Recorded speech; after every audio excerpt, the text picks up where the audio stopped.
ಅದೆಷ್ಟು ಪೂಜೆಗಳು, ಸುತ್ತದೇ ಇರೋ ದೇವಸ್ಥಾನಗಳಿಲ್ಲ, ಭಜಿಸದೇ ಇರೋ ಮಂತ್ರಗಳಿಲ್ಲ. ಡಿಕೆಶಿಗೆ ಅದ್ಯಾವುದೂ ಉಳಿದಿಲ್ಲ. ದೈವಬಲ, ಹೈಕಮಾಂಡ್ ಮಹಾಶಕ್ತಿಯ ಆಶೀರ್ವಾದವನ್ನೇ ನಂಬಿದ್ದಂಥ ಡಿಸಿಎಂ ಡಿಕೆಶಿ ಕನಸೆಂಬ ಕುದುರೆ ಏರಿದ ಸವಾರನಂತೆ ಕಾಣಿಸ್ತಿದ್ದಾರೆ. ಇದಕ್ಕೆ ಕಾರಣ ಎಐಸಿಸಿ ಅಧ್ಯಕ್ಷ ಖರ್ಗೆ ಅವರ ಹೇಳಿಕೆ. ಕುರ್ಚಿ ಕುರುಕ್ಷೇತ್ರ, ಸ್ಥಳೀಯ ಸಂಘರ್ಷ, ಇದು ಡೆಲ್ಲಿಗೆ ಸಂಬಂಧಪಟ್ಟಿದ್ದಲ್ಲ, ಹಾಗಾಗಿ ತಟಸ್ಥವೇ ಉಚಿತ ಅಂತ ಹೇಳಿ ಹೈಕಮಾಂಡ್ ಭಾವಿಸಿದ ಹಾಗೆ ಕಾಣಿಸ್ತಾ ಇದೆ. ಆದ್ರೆ ಈ ಮಾತು ಎರಡೂ ಬಣಗಳಿಗೂ ದಿಗಿಲು ಬಡಿಸಿದೆ.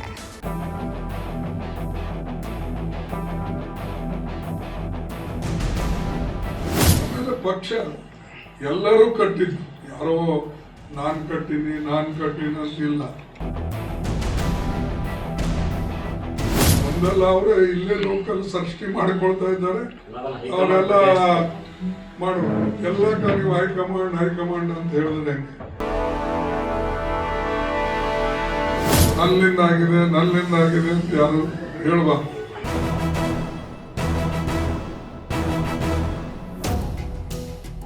ಅದೊಂದೇ ಒಂದು ಮಾತು ಸಿಡಿಲು ಹೊಡೆದಂತಾಗಿದೆ. ಬಂಡೆ ಮನದಾಸೆಯನ್ನೇ ಪುಡಿಗಟ್ತಾ ಇದೆ. ಬದಲಾವಣೆಯ ಹೊಂಗನಸು ಕತ್ತಲಲ್ಲಿ ಕರಗ್ತಾ ಇದೆ. ಎಐಸಿಸಿ ಅಧ್ಯಕ್ಷ ಖರ್ಗೆ ಆಡಿದ ಮಾತು ಹಸ್ತದ ಮಹಾಯುದ್ಧದ ಮಧ್ಯೆ ತಿರುವನ್ನ ಕೊಟ್ಟಿದೆ. ಹೈ ವೋಲ್ಟೇಜ್ ಡ್ರಾಮಾಗೆ ಡೆಲ್ಲಿಯಿಂದ ಅಸಲಿ ಕ್ಲೈಮ್ಯಾಕ್ಸ್ನ ಉತ್ತರ ಸಿಗ್ತಾ ಇದೆ.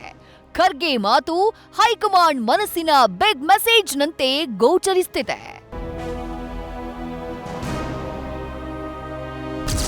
ಸಿಎಂ ಸಿದ್ದರಾಮಯ್ಯರ ಅದೊಂದು ಹೇಳಿಕೆಗೆ ಕೈ ಚೆಲ್ಲಿತ ಹೈಕಮಾಂಡ್. ಡೆಲ್ಲಿಗೆ ಕರೆಸಿಕೊಂಡು ಮಾತನಾಡೋಕೆ ಮುಂದಾಗಿದ್ದಾಗಲೇ ತಟಸ್ಥವಾಯ್ತಾ?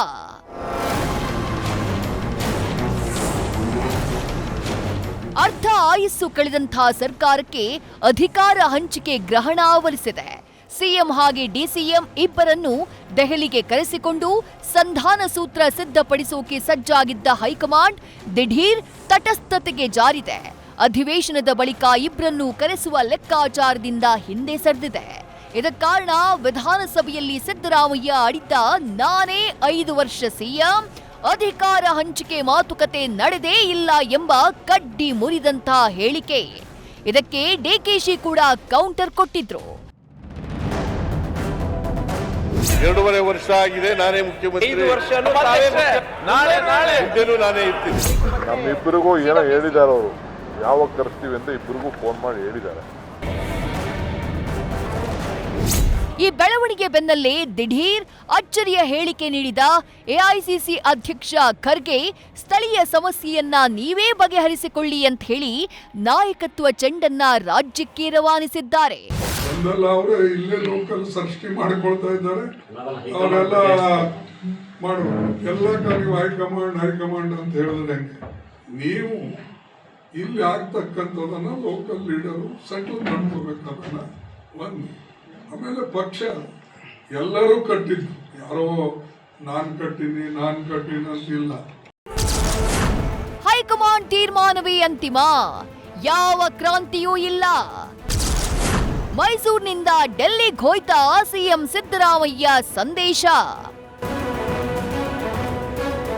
ಇತ್ತ ಮೈಸೂರಿನಲ್ಲಿ ಸಿಎಂ ಸಿದ್ದರಾಮಯ್ಯ ಕಗ್ಗಂಟನ್ನ ಹೈಕಮಾಂಡೇ ತೀರ್ಮಾನಿಸ್ಲಿ ಅಂತಿದ್ದಾರೆ. ಹೈಕಮಾಂಡ್ ಜೊತೆ ಮಾತನಾಡಿದೀನಿ, ನಾವು ತೀರ್ಮಾನ ಮಾಡ್ತೀವಿ ಅಂತ ಹೇಳಿದ್ದಾರೆ ಎಂದ ಅವರು ಮತ್ತೆ ಹೈಕಮಾಂಡ್ ಮೇಲೆ ಭಾರ ಹಾಕಿದ್ದಾರೆ. ಇನ್ನು ಬೆಂಗಳೂರಿನಲ್ಲಿ ಮಾತನಾಡಿದ ಡಿಸಿಎಂ ಡಿಕೆ ಶಿವಕುಮಾರ್ ಪಕ್ಷದಲ್ಲಿ ಬಗೆಹರಿಸಿಕೊಳ್ಳೋಕೆ ಸಮಸ್ಯೆಗಳಿಲ್ಲ ಅಂದ್ರು. ಈ ಮೂಲಕ ಅಧಿಕಾರ ಹಂಚಿಕೆ ಸಮಸ್ಯೆ ಇದೆ ಅನ್ನುವುದನ್ನ ಒತ್ತಿ ಹೇಳಿದಂತಿದೆ. ರಾಹುಲ್ ಗಾಂಧಿ ಅವರು ತೀರ್ಮಾನ ಮಾಡಬೇಕು, ಹೈಕಮಾಂಡ್ ತೀರ್ಮಾನ ಮಾಡಬೇಕು. ಅವ್ರು ಏನು ತೀರ್ಮಾನ ಮಾಡ್ತಾರೆ ಅದಕ್ಕೆ ಬದ್ಧ. ಈಗ ನಾನು ಮಾತಾಡಿದ್ದೀನಿ ಹೈಕಮಾಂಡ್ ಅವ್ರ ಜೊತೆ, ಅವ್ರು ಏನು ಹೇಳಿದ್ದಾರೆ, ನಾವು ತೀರ್ಮಾನ ಮಾಡ್ತೀವಿ ಅಂತ ಹೇಳಿದ್ದಾರೆ. ಹೈಕಮಾಂಡ್ ಅವ್ರು ಏನು ತೀರ್ಮಾನ ಮಾಡ್ತಾರೆ ಅದು. ಈಗ ಸಮಸ್ಯೆನೇ ಇಲ್ವಲ್ಲ ಬಗೆಹರಿಸಕ್ಕೆ, ಇಲ್ಲಿ ಯಾವ ಸಮಸ್ಯೆನೂ ಇಲ್ಲ. ನೀವು ಸಮಸ್ಯೆ ಕ್ರಿಯೇಟ್ ಮಾಡ್ತಾ ಇದ್ದೀರಿ. ನಾನೇನು ಹೇಳಬೇಕು ಹೇಳಿದ್ದೀನಿ, ಚೀಫ್ ಮಿನಿಸ್ಟರ್ ಹೇಳಬೇಕು ಏನು ಹೇಳಬೇಕು ಹೇಳಿದ್ದೀನಿ, ಖರ್ಗೆ ಸಾಹೇಬ್ರು ಏನು ಹೇಳಬೇಕು ಹೇಳಿದ್ದೀನಿ.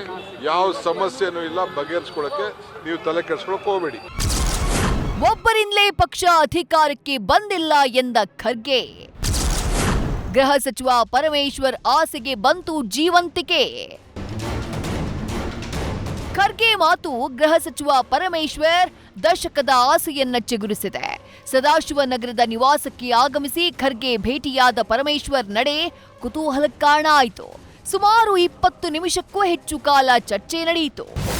ಹೇಳಿದ್ನಲ್ಲ ರೀ, ಗೊಂದಲ ಬಗೆಹರಿಸಬೇಕು ಅಂತ.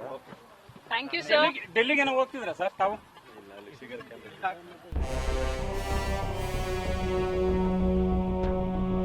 ಪರೋಕ್ಷವಾಗಿ ಡಿಕೆಶಿಗೆ ಖರ್ಗೆ ಪಂಚ್ ಕೊಟ್ರ ಅನ್ನುವ ಚರ್ಚೆ ಶುರುವಾಗಿದೆ. ಇದು ಸ್ಥಳೀಯ ಸಮಸ್ಯೆ ಅಂತ ಖರ್ಗೆ ಹೈಕಮಾಂಡ್ ಮಟ್ಟದಲ್ಲಿ ಯಾವುದೇ ಅಧಿಕಾರ ಹಂಚಿಕೆ ಮಾತುಕತೆ ಆಗಿಲ್ಲ ಅಂತ ಹೇಳಿದ್ರ? ಹಾಗಾದ್ರೆ ಅಧಿಕಾರ ಹಂಚಿಕೆ ನಡೆದೇ ಇಲ್ವಾ? ಅಥವಾ ಈ ಕಿಚ್ಚಿನಿಂದ ಪಾರಾಗೋಕೆ ಹೈಕಮಾಂಡ್ ನುಣುಚಿಕೊಳ್ತಾ ಇದೆಯಾ? ಒಟ್ಟಾರೆ ಬೆಳಗಾವಿ ಅಧಿವೇಶನದಲ್ಲಿ ನಾನೇ 5 ವರ್ಷ ಸಿಎಂ ಅಂತ ಸಿದ್ದು ಗುಡುಗಿದ ಬಳಿಕ ರಾಜಕಾರಣದ ದಿಕ್ಕಂತೂ ಬದಲಿಸಿದಂತೆ ಕಾಣಿಸ್ತಿದೆ. Harish Kakol, political bureau, news first. News first ನಿರ್ಭೀತಿಯಿಂದ ನಿಮ್ಮ ಪರವಾಗಿ.